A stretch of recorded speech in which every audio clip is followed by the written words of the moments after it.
Hello everyone, welcome to my channel ডোনাস kitchen. তোমাদের সবাইকে ডোনাস কিচেনে স্বাগত জানাচ্ছি। আজকে আমি তোমাদের সঙ্গে শেয়ার করব নিরামিষ আলুর দম। আলুর দম অনেক রকমভাবে রান্না করা যায়, তো আমি আজকের আলুর দমটা সম্পূর্ণ নিরামিষভাবে করছি। পেঁয়াজ রসুন কিছুই আমি এতে ব্যবহার করব না। আর নিরামিষ দিনগুলোতে তোমরা এটা অবশ্যই ট্রাই করো। আর এটা আমরা ভাত, রুটি, পরোটা, পোলাও যে কোনো কিছুর সঙ্গে এটা সার্ভ করতে পারি। আর এই ভিডিওটা যদি তোমাদের ভালো লাগে, ভিডিওটাকে অবশ্যই একটা লাইক করো, শেয়ার করো তোমার ফ্রেন্ডস আর ফ্যামিলিতে। আর আমার চ্যানেলটাকে সাবস্ক্রাইব করতে ভুলো না। আর সাবস্ক্রাইব করার পর যে একটা বেল আইকন থাকে সেটাতে অবশ্যই প্রেস করে দিও, তাহলে আমি যখনই কোনো নতুন ভিডিও আপলোড করব তোমরা তার নোটিফিকেশন পেয়ে যাবে। তো চলো বানিয়ে ফেলি নিরামিষ আলুর দম। তো এর জন্য আমি এখানে প্রথমে একটা পেস্ট তৈরি করব।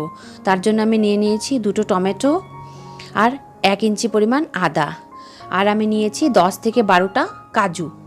তো এই সবগুলোকে আমি মিক্সিতে খুব মিহি করে একটা পেস্ট করে নেব। এই আমার পেস্ট তৈরি হয়ে গেছে, খুব মিহি করে আমি এটা বেটে নিয়েছি, কোনো জল আমি মিক্স করিনি। এবার এটাকে আমি সাইডে রেখে দেব। এরপর আমি এখানে নিয়ে নিয়েছি সেদ্ধ করা বেবি পটেটোস। তোমরা যদি বেবি পটেটোস না পাও তাহলে নর্মাল যে আলু আছে সেগুলোকেও ছোট ছোট টুকরো করে কেটে নিতে পারো। তো এই আলুগুলোকে এবার আমি এরম কাটা দিয়ে একটু ফুটো ফুটো করে দিচ্ছি, তাহলে আমি যখন এগুলোকে ভাজবো এর ভিতরে নুন মশলা ভালো করে ঢুকবে। তোমরা দেখতে পাচ্ছ ঠিক এইভাবে 4-5 জায়গায় আমি একটা আলুকে ফুটো ফুটো করে দিচ্ছি কাটা দিয়ে, তাহলে নুন মশলা ভালো করে এর ভিতরে ঢুকতে পারবে।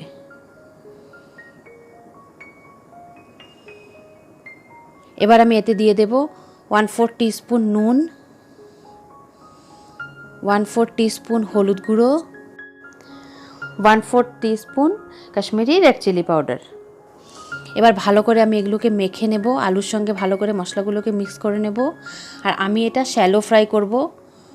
তোমরা যদি চাও তো ডিপ ফ্রাইও করতে পারো, কিন্তু সেক্ষেত্রে তোমরা হলুদের গুঁড়ো লঙ্কার গুঁড়ো দিও না, তাহলে তেলটা পুরো নষ্ট হয়ে যাবে। শুধু নুন দিয়েই তোমরা এটাকে ডিপ ফ্রাই করো। তো আমি রান্নাটা সর্ষের তেলে করব, আর আমি এটাকে শ্যালো ফ্রাই করব। এই আমার মশলা মাখা হয়ে গেছে আলুতে। আর এখানে আমি 2 টেবিল স্পুন তেল নিয়ে নিয়েছি, সর্ষের তেল। এবার আমি আলুগুলোকে হাই ফ্লেমে লাল লাল করে ভেজে তুলব, কারণ আলুগুলো অলরেডি সেদ্ধই আছে। আমি জাস্ট এটাতে একটা গোল্ডেন কালারের কোটিং দেব, আর তার জন্যে আমি হলুদ আর লঙ্কার গুঁড়োটা দিয়েছি, যাতে সুন্দর একটা কালার আসে আলুতে।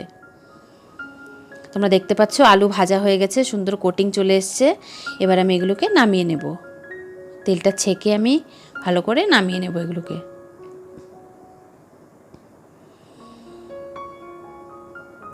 আর তোমরা চাও তো ডিপ ফ্রাইও করতে পারো।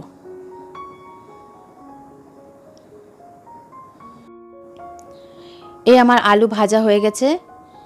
এবার আমি এই তেলেই ফোড়ন দেব 1/2 টিস্পুন জিরে, গোটা জিরে।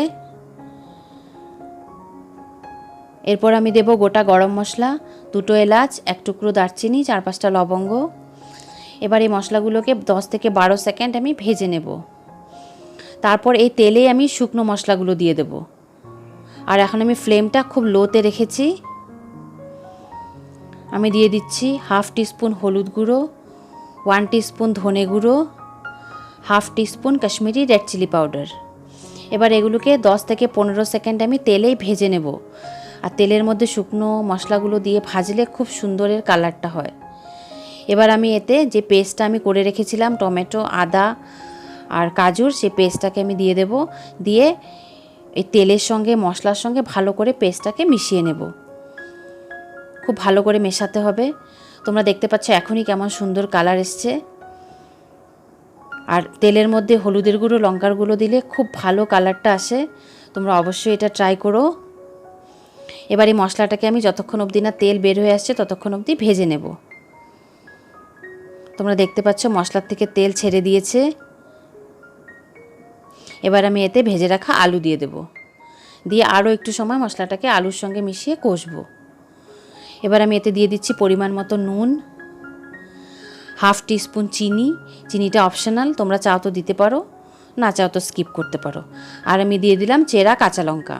তোমরা চাও তো কাঁচা লঙ্কাটা একসঙ্গে টমেটোর সঙ্গেও পেস্টও দিতে পারো। এবার আমি এই মশলার সঙ্গে আলুকে ভালো করে 5 থেকে 7 মিনিট কষে নেব।